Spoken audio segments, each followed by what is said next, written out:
मन की बात। आकाशवाणी के माध्यम से माननीय प्रधानमंत्री श्री नरेंद्र मोदी अपने मन की बात साझा करेंगे। तो आइए सुनते हैं प्रधानमंत्री जी से मन की बात। मेरे प्यारे देशवासियों, नमस्कार। अगस्त के इस महीने में आप सभी के पत्रों, संदेशों और कार्ड्स ने मेरे कार्यालय को तिरंगामय कर दिया है।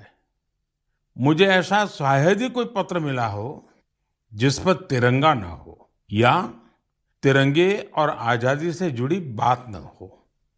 बच्चों ने, युवा साथियों ने तो अमृत महोत्सव पर खूब सुंदर सुंदर चित्र और कलाकारी भी बनाकर भेजी है। आजादी के इस महीने में हमारे पूरे देश में हर शहर, हर गांव में अमृत महोत्सव की अमृत धारा बह रही है। अमृत महोत्सव और स्वतंत्रता दिवस के इस विशेष अवसर पर हमने देश की सामूहिक शक्ति के दर्शन किए हैं। एक चेतना की अनुभूति हुई है। इतना बड़ा देश, इतनी विविधताएं, लेकिन जब बात तिरंगा फहराने की आई तो हर कोई एक ही भावना में बहता दिखाई दिया। तिरंगे के गौरव के प्रथम प्रहरी बनकर लोग खुद आगे आए। हमने स्वच्छता अभियान और वैक्सीनेशन अभियान में भी देश की स्पिरिट को देखा था। अमृत महोत्सव में हमें फिर देशभक्ति का वैसा ही जज्बा देखने को मिल रहा है। हमारे सैनिकों ने ऊंची ऊंची पहाड़ की चोटियों पर, देश की सीमाओं पर और बीच समंदर में तिरंगा फहराया। लोगों ने तिरंगा अभियान के लिए अलग अलग इनोवेटिव आइडियाज भी निकाले। जैसे युवा साथी कृष्णिल अनिल जी ने। अनिल जी एक पजल आर्टिस्ट हैं और उन्होंने रिकॉर्ड समय में खूबसूरत तिरंगा मोज़ेक आर्ट तैयार की है। कर्नाटका के कोलार में लोगों ने 630 फीट लंबा और 205 फीट चौड़ा तिरंगा पकड़कर अनूठा दृश्य प्रस्तुत किया। असम में सरकारी कर्मियों ने दिधाली पुखरी वार मेमोरियल में तिरंगा फहराने के लिए अपने हाथों से 20 फीट का तिरंगा बनाया। इसी तरह इंदौर में लोगों ने ह्यूमन चेन के जरिए भारत का नक्शा बनाया। चंडीगढ़ में युवाओं ने विशाल ह्यूमन तिरंगा बनाया। ये दोनों ही प्रयास ग्रीनिच रिकॉर्ड में भी दर्ज किए गए हैं। इस सब के बीच हिमाचल प्रदेश की गंगोट पंचायत से एक बड़ा प्रेरणादायी उदाहरण भी देखने को मिला। यहाँ पंचायत में स्वतंत्रता दिवस के कार्यक्रम में प्रवासी मजदूरों के बच्चों को मुख्य अतिथि के रूप में शामिल किया गया। साथियों, अमृत महोत्सव के ये रंग केवल भारत में ही नहीं बल्कि दुनिया के दूसरे देशों में भी देखने को मिले। बोत्सवाना में वहां के रहने वाले स्थानीय सिंगर्स ने भारत की आजादी के 75 साल मनाने के लिए देशभक्ति के 75 गीत गाए। इसमें और भी खास बात यह है कि 75 गीत हिंदी, पंजाबी, गुजराती, बांग्ला, असमिया, तमिल, तेलुगु, कन्नड़ा और संस्कृत जैसी भाषाओं में गाए गए। इसी तरह नामीबिया ने भारत नामीबिया के सांस्कृतिक पारंपरिक संबंधों पर विशेष स्टैम्प जारी किया है। साथियों, मैं और एक खुशी की बात बताना चाहता हूँ। अभी कुछ दिन पहले मुझे भारत सरकार के सूचना और प्रसारण मंत्रालय के कार्यक्रम में जाने का अवसर मिला। वहाँ उन्होंने स्वराज दूरदर्शन की सीरियल का स्क्रीनिंग रखा था। मुझे उसके प्रीमियर में जाने का मौका मिला। ये आजादी के आंदोलन में हिस्सा लेने वाले अनसुने नायक नायिकाओं के प्रयासों से देश की युवा पीढ़ी को परिचित कराने की एक बेहतरीन पहल है। दूरदर्शन पर हर रविवार रात 9 बजे इसका प्रसारण होता है और मुझे बताया गया कि 75 सप्ताह तक चलने वाला है। मेरा आग्रह है कि आप समय निकालकर इसे खुद भी देखें और अपने घर के बच्चों को भी जरूर दिखाएं। और स्कूल कॉलेज के लोग तो इसको रिकॉर्डिंग करके जब सोमवार को स्कूल कॉलेज खुलते हैं तो विशेष कार्यक्रम की रचना भी कर सकते हैं ताकि आजादी के जंग के इन महानायकों के प्रति हमारे देश में एक नई जागरूकता पैदा होगी। आजादी का अमृत महोत्सव अगले साल यानी अगस्त 2023 तक चलेगा। देश के लिए, स्वतंत्रता सेनानियों के लिए जो लेखन, आयोजन आदि हम कर रहे थे, हमें उन्हें और आगे बढ़ाना है। मेरे प्यारे देशवासियों, हमारे पूर्वजों का ज्ञान, हमारे पूर्वजों की दीर्घ दृष्टि और हमारे पूर्वजों का एकात्म चिंतन आज भी कितना महत्वपूर्ण है। जब उसकी गहराई में जाते हैं तो हम आश्चर्य से भर जाते हैं। हजारों साल पुराना हमारा ऋग्वेद में कहा गया है, ओमान मापो मानुषी अमृतम धात तोकाय तनयाय संयो हो यूयम हिष्ठा भीषजो मातृ तमा विश्वस्य स्थातु जगतो जनित्री ही। अर्थात हे जल, आप मानवता के परम मित्र हैं, आप जीवनदायिनी हैं, आपसे ही अन्न उत्पन्न होता है और आपसे ही हमारी संतानों का हित होता है। आप हमें सुरक्षा प्रदान करने वाले हैं और सभी बुराइयों से दूर रखते हैं। आप सबसे उत्तम औषधि हैं और आप ही इस ब्रह्मांड के पालनहार हैं। सोचिए, हमारी संस्कृति में हजारों वर्ष पहले जल और जल संरक्षण का महत्व समझाया गया है। जब ये ज्ञान हम आज के संदर्भ में देखते हैं तो रोमांचित हो उठते हैं, लेकिन जब इसी ज्ञान को देश अपने सामर्थ्य के रूप में स्वीकारता है तो उनकी ताकत अनेक गुना बढ़ जाती है। आपको याद होगा, मन की बात में ही 4 महीने पहले मैंने अमृत सरोवर की बात की थी। उसके बाद अलग अलग जिलों में स्थानीय प्रशासन जुटा, स्वयंसेवी संस्थाएं जुटी और स्थानीय लोग जुटे। देखते ही देखते अमृत सरोवर का निर्माण एक जन आंदोलन बन गया है। जब देश के लिए कुछ करने की भावना हो, अपने कर्तव्यों का एहसास हो, आने वाली पीढ़ियों की चिंता हो, तो सामर्थ्य भी जुड़ता है और संकल्प नेक बन जाता है। मुझे तेलंगाना के वारंगल के एक शानदार प्रयास की जानकारी मिली है। यहाँ एक नई ग्राम पंचायत का गठन हुआ है जिसका नाम है मंगत्या वाल्या थांडा। यह गांव फॉरेस्ट एरिया के करीब है। यहाँ के गांव के पास ही एक ऐसा स्थान था जहाँ मानसून के दौरान काफी पानी इकट्ठा हो जाता था। गांव वालों की पहल पर अब इस स्थान को अमृत सरोवर अभियान के तहत विकसित किया जा रहा है।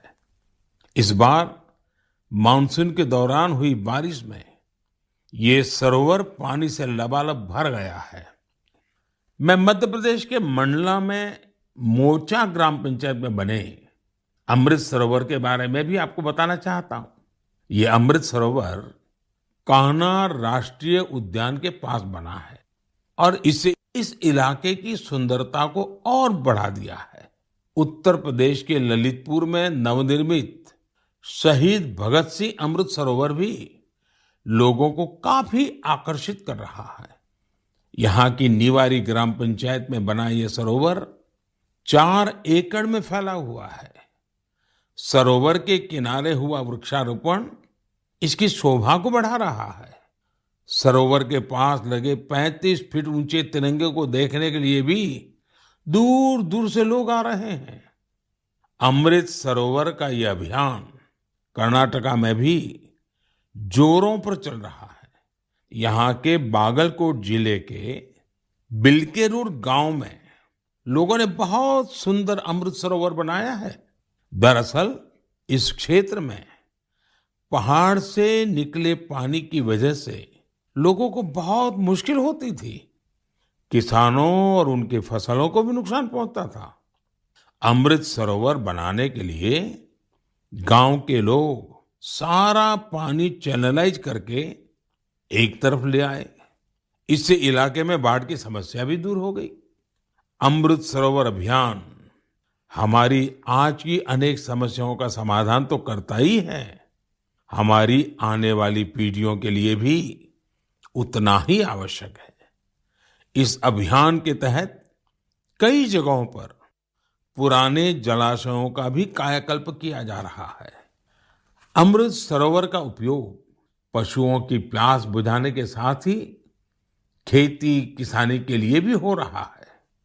इन तालाबों की वजह से आसपास के क्षेत्रों का ग्राउंड वाटर टेबल बढ़ा है, वहीं इनके चारों ओर हरियाली भी बढ़ रही है। इतना ही नहीं, कई जगह लोग अमृत सरोवर में मछली पालन की तैयारियों में भी जुटे हैं। मेरा आप सभी से और खासकर मेरे युवा साथियों से आग्रह है कि आप अमृत सरोवर अभियान में बढ़ चढ़ करके हिस्सा लें और जल संचय और जल संरक्षण के इन प्रयासों को पूरी से पूरी ताकत दें, उसको आगे बढ़ाएं। मेरे प्यारे देशवासियों, असम के बोंगाई गांव में एक दिलचस्प परियोजना चलाई जा रही है, प्रोजेक्ट संपूर्णा। इस प्रोजेक्ट का मकसद है कुपोषण के खिलाफ लड़ाई, और इस लड़ाई का तरीका भी बहुत यूनिक है। इसके तहत किसी आंगनवाड़ी केंद्र के एक स्वस्थ बच्चे की मां एक कुपोषित बच्चे की मां से हर सप्ताह मिलती है और पोषण से संबंधित सारी जानकारियों पर चर्चा करती है। यानी एक मां दूसरी मां की मित्र बन उसकी मदद करती है, उसे सीख देती है। इस प्रोजेक्ट की मदद से इस क्षेत्र में एक साल में 90% से ज्यादा बच्चों में कुपोषण दूर हुआ है। आप कल्पना कर सकते हैं, क्या कुपोषण दूर करने में गीत संगीत और भजन का भी इस्तेमाल हो सकता है? मध्य प्रदेश के दतिया जिले में मेरा बच्चा अभियान, इस मेरा बच्चा अभियान में इसका सफलतापूर्वक प्रयोग किया गया।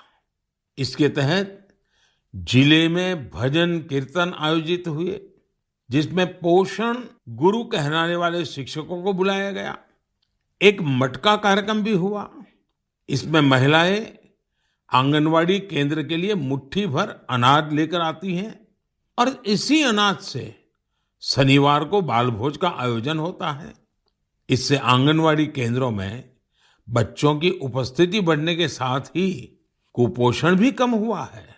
कुपोषण के प्रति जागरूकता बढ़ाने के लिए एक यूनिक अभियान झारखंड में भी चल रहा है। झारखंड के गिरिडीह में सांप सीढ़ी का एक गेम तैयार किया गया है। खेल खेल में बच्चे अच्छी और खराब आदतों के बारे में सीखते हैं। साथियों, कुपोषण से जुड़े इतने सारे अभिनव प्रयोगों के बारे में मैं आपको इसलिए बता रहा हूं क्योंकि हम सबको भी आने वाले महीने में इस अभियान से जुड़ना है। सितंबर का महीना त्योहारों के साथ साथ पोषण से जुड़े बड़े अभियान को भी समर्पित है। हम हर साल 1 से 30 सितंबर के बीच पोषण माह मनाते हैं। कुपोषण के खिलाफ पूरे देश में अनेक क्रिएटिव और डाइवर्स एफर्ट्स किए जा रहे हैं। टेक्नोलॉजी का बेहतर इस्तेमाल और जन भागीदारी भी पोषण अभियान का महत्वपूर्ण हिस्सा बना है। देश में लाखों आंगनवाड़ी कार्यकर्ताओं को मोबाइल डिवाइस देने से लेकर आंगनवाड़ी सेवाओं की पहुंच को मॉनिटर करने के लिए पोषण ट्रैकर भी लॉन्च किया गया है। सभी एस्पिरेशनल डिस्ट्रिक्ट्स और नॉर्थ ईस्ट के राज्यों में 14 से 18 साल की बेटियों को भी पोषण अभियान के दायरे में लाया गया है। कुपोषण की समस्या का निराकरण इन कदमों तक ही सीमित नहीं है। इस लड़ाई में दूसरी कई और पहल की भी अहम भूमिका है। उदाहरण के तौर पर जल जीवन मिशन को ही ले तो भारत को कुपोषण मुक्त कराने में इस मिशन का भी बहुत बड़ा असर होने वाला है। कुपोषण की चुनौतियों से निपटने में सामाजिक जागरूकता से जुड़े प्रयास महत्वपूर्ण भूमिका निभाते हैं। मैं आप सभी से आग्रह करूंगा कि आप आने वाले पोषण माह में कुपोषण या मालन्यूट्रिशन को दूर करने के प्रयासों में हिस्सा जरूर लें। मेरे प्यारे देशवासियों, चेन्नई से श्रीदेवी वरदराजन जी ने मुझे एक रिमाइंडर भेजा है।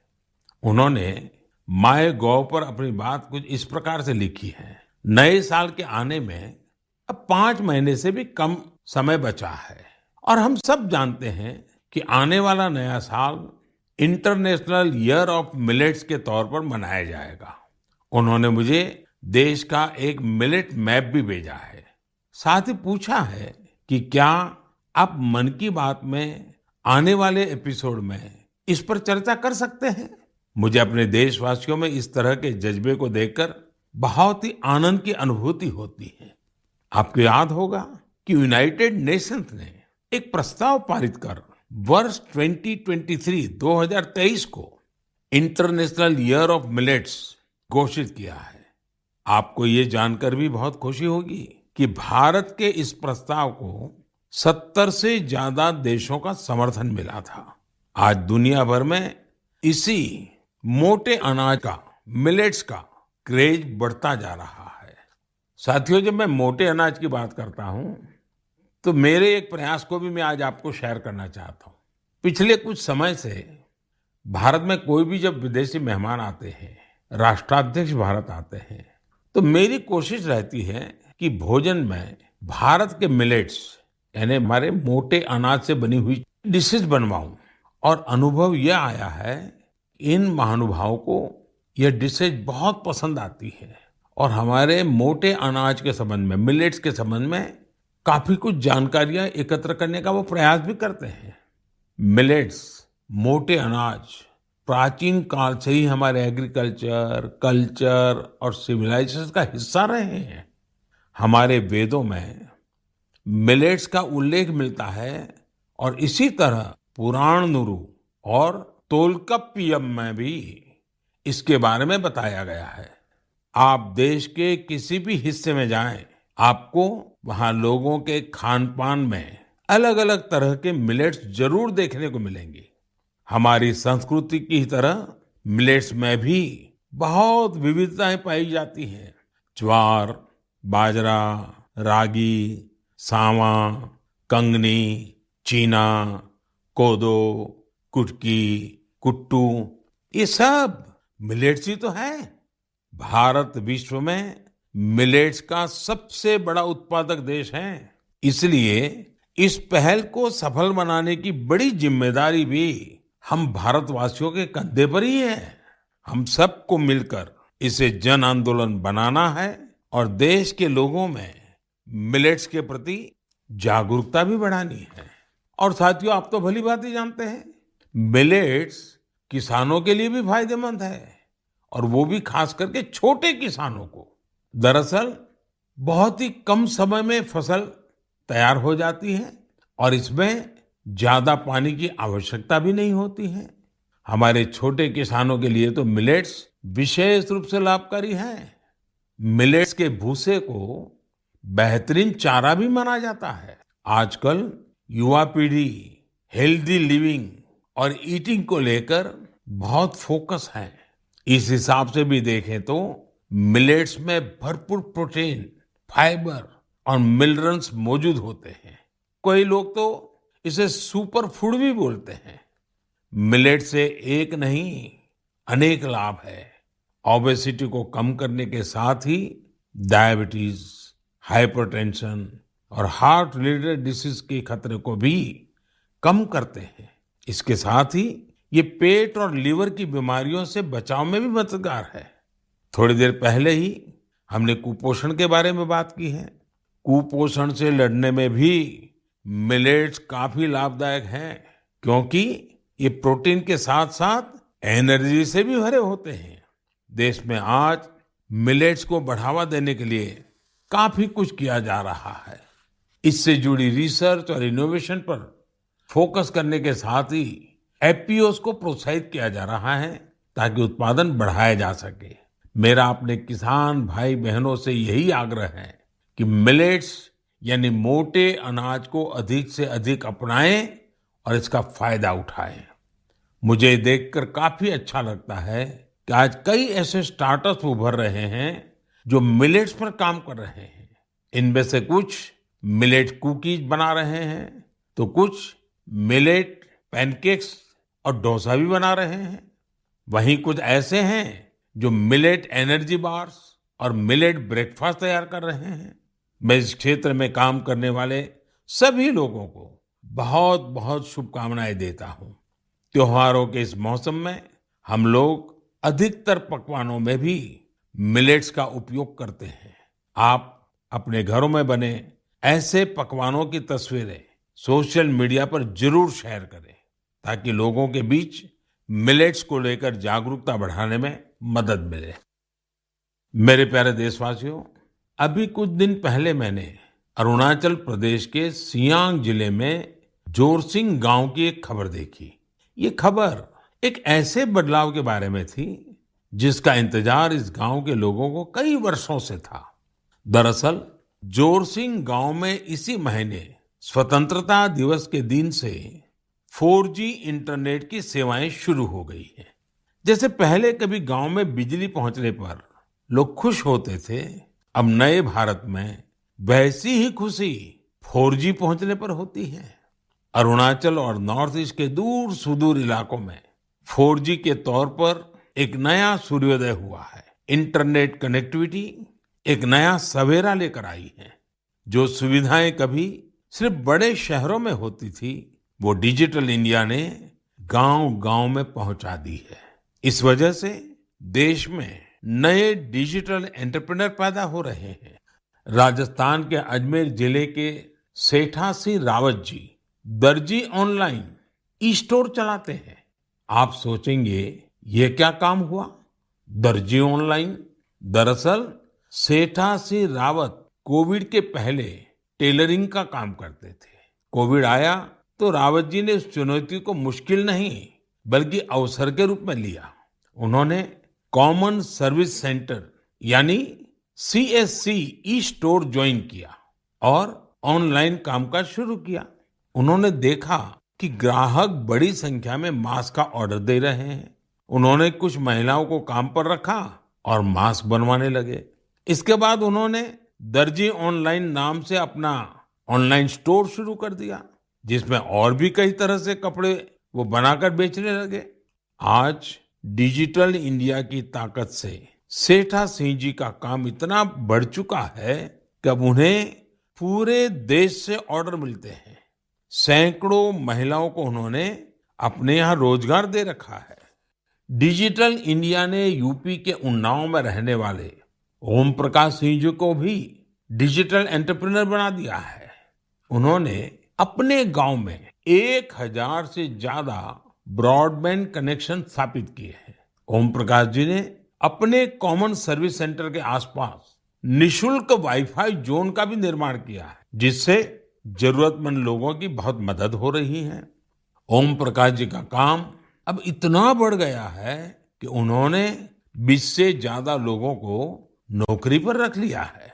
ये लोग गांवों के स्कूल, अस्पताल, तहसील ऑफिस और आंगनवाड़ी केंद्रों तक ब्रॉडबैंड कनेक्शन पहुंचा रहे हैं और इससे रोजगार भी प्राप्त कर रहे हैं।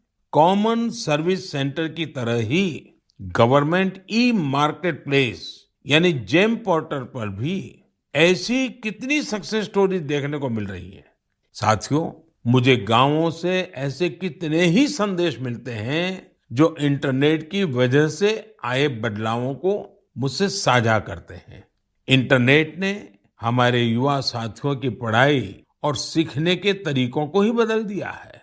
जैसे कि यूपी की गुड़िया सी जब उन्नाव के अमोइया गांव में अपनी ससुराल आई तो उन्हें अपनी पढ़ाई की चिंता हुई, लेकिन भारत नेट ने उनकी इस चिंता का समाधान कर दिया। गुड़िया ने इंटरनेट के जरिए अपनी पढ़ाई को आगे बढ़ाया और अपना ग्रेजुएशन भी पूरा किया। गांव-गांव में ऐसे कितने ही जीवन डिजिटल इंडिया अभियान से नई शक्ति पा रहे हैं। आप मुझे गांवों के डिजिटल एंटरप्रेन्योर के बारे में ज्यादा से ज्यादा लिख करके भेजें और उनकी सक्सेस स्टोरीज को सोशल मीडिया पर भी जरूर साझा करें। मेरे प्यारे देशवासियों, कुछ समय पहले मुझे हिमाचल प्रदेश से मन की बात के एक श्रोता रमेश जी का पत्र मिला। रमेश जी ने अपने पत्र में पहाड़ों की कई खूबियों का जिक्र किया है।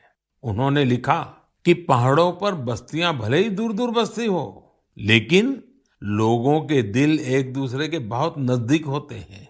वाकई पहाड़ों पर रहने वाले लोगों के जीवन से हम बहुत कुछ सीख सकते हैं। पहाड़ों की जीवन शैली और संस्कृति से हमें पहला पाठ तो यही मिलता है कि हम परिस्थितियों के दबाव में न आए तो आसानी से उन पर विजय भी प्राप्त कर सकते हैं। और दूसरा, हम कैसे स्थानीय संसाधनों से आत्मनिर्भर बन सकते हैं। जिस पहली सीख का जिक्र मैंने किया, उसका एक सुंदर चित्र इन दिनों स्पीति क्षेत्र में देखने को मिल रहा है। स्पीति एक जनजातीय क्षेत्र है। यहाँ इन दिनों मटर तोड़ने का काम चलता है। पहाड़ी खेतों पर ये एक मेहनत भरा और मुश्किल काम होता है, लेकिन यहाँ गांव की महिलाएं इकट्ठा होकर एक साथ मिलकर एक दूसरे के खेतों से मटर तोड़ती हैं। इस काम के साथ साथ महिलाएं स्थानीय गीत छपरा माझी छपरा ये भी गाती हैं। यानी यहाँ आपसी सहयोग भी लोक परंपरा का एक हिस्सा है। स्पीति में स्थानीय संसाधनों के सदुपयोग का भी बेहतरीन उदाहरण मिलता है। स्पीति में किसान जो गाय पालते हैं, उनके गोबर को सुखाकर बोरियों में भर लेते हैं। जब सर्दियां आती हैं तो इन बोरियों को गाय के रहने की जगह में, जिसे यहाँ खुड कहते हैं, उसमें बिछा दिया जाता है। बर्फबारी के बीच ये बोरियां गायों को ठंड से सुरक्षा देती हैं। सर्दियां जाने के बाद यही गोबर खेतों में खाद के रूप में इस्तेमाल किया जाता है। यानी पशुओं के वेस्ट से ही उनकी सुरक्षा भी और खेतों के लिए खाद भी। खेती की लागत भी कम और खेत में उपज भी ज्यादा। इसलिए तो एक क्षेत्र इन दिनों प्राकृतिक खेती के लिए भी एक प्रेरणा बन रहा है। साथियों, इसी तरह के कई सराहनीय प्रयास हमारे एक और पहाड़ी राज्य उत्तराखंड में भी देखने को मिल रहे हैं। उत्तराखंड में कई प्रकार के औषधि और वनस्पतियां पाई जाती है, जो हमारे सेहत के लिए बहुत फायदेमंद होती है। उन्हीं में से एक फल है बेडू। इसे हिमालयन फिग के नाम से भी जाना जाता है। इस फल में खनिज और विटामिन भरपूर मात्रा में पाए जाते हैं। लोग फल के रूप में तो इसका सेवन करते ही हैं, साथ ही कई बीमारियों के इलाज में भी इसका उपयोग होता है। इस फल की इन्हीं खूबियों को देखते हुए अब बेडू के जूस, इससे बने जैम, चटनी, अचार और इन्हें सुखाकर तैयार किए गए ड्राई फ्रूट को बाजार में उतारा गया है। पिथौरागढ़ प्रशासन की पहल और स्थानीय लोगों के सहयोग से बेडू को बाजार तक अलग अलग रूपों में पहुंचाने में सफलता मिली है। बेडू को पहाड़ी अंजीर के नाम से ब्रांडिंग करके ऑनलाइन मार्केट में भी उतारा गया है। इससे किसानों को आय का नया स्रोत तो मिला ही है, साथ ही बेडू के औषधीय गुणों का फायदा दूर दूर तक पहुंचने लगा है। मेरे प्यारे देशवासियों, मन की बात में आज शुरुआत में हमने आजादी के अमृत महोत्सव के बारे में बात की है। स्वतंत्रता दिवस के एक महान पर्व के साथ साथ आने वाले दिनों में और भी कई पर्व आने वाले हैं। अभी कुछ दिन बाद ही भगवान गणेश की आराधना का पर्व गणेश चतुर्थी है। गणेश चतुर्थी यानी गणपति बप्पा के आशीर्वाद का पर्व। गणेश चतुर्थी के पहले ओणम का पर्व भी शुरू हो रहा है। विशेष रूप से केरला में ओणम शांति और समृद्धि की भावना के साथ मनाया जाएगा। 30 अगस्त को हरतालिका तीज भी है। ओडिशा में 1 सितंबर को नुआखाई का पर्व भी मनाया जाएगा। नुआखाई का मतलब ही होता है नया खाना, यानी ये भी दूसरे कई पर्वों की तरह ही हमारी कृषि परंपरा से जुड़ा त्योहार है। इसी बीच जैन समाज का संवत्सरी पर्व भी होगा। हमारे ये सभी पर्व हमारी सांस्कृतिक समृद्धि और जीवंतता के पर्याय हैं। मैं आप सभी को इन त्योहारों और विशेष अवसरों के लिए शुभकामनाएं देता हूं। इन पर्वों के साथ साथ कल 29 अगस्त को मेजर ध्यानचंद जी की जन्म जयंती पर राष्ट्रीय खेल दिवस भी मनाया जाएगा। हमारे युवा खिलाड़ी वैश्विक मंचों पर हमारे तिरंगे की शान बढ़ाते रहें, यही हमारी ध्यानचंद जी के प्रति श्रद्धांजलि होगी। देश के लिए हम सभी मिलकर ऐसे ही काम करते रहें, देश का मान बढ़ाते रहें। इसी कामना के साथ मैं अपनी बात समाप्त करता हूं। अगले माह एक बार फिर आपसे मन की बात होगी। बहुत बहुत धन्यवाद। मन की बात आकाशवाणी के माध्यम से माननीय प्रधानमंत्री श्री नरेंद्र मोदी अपने मन की बातें साझा कर रहे थे।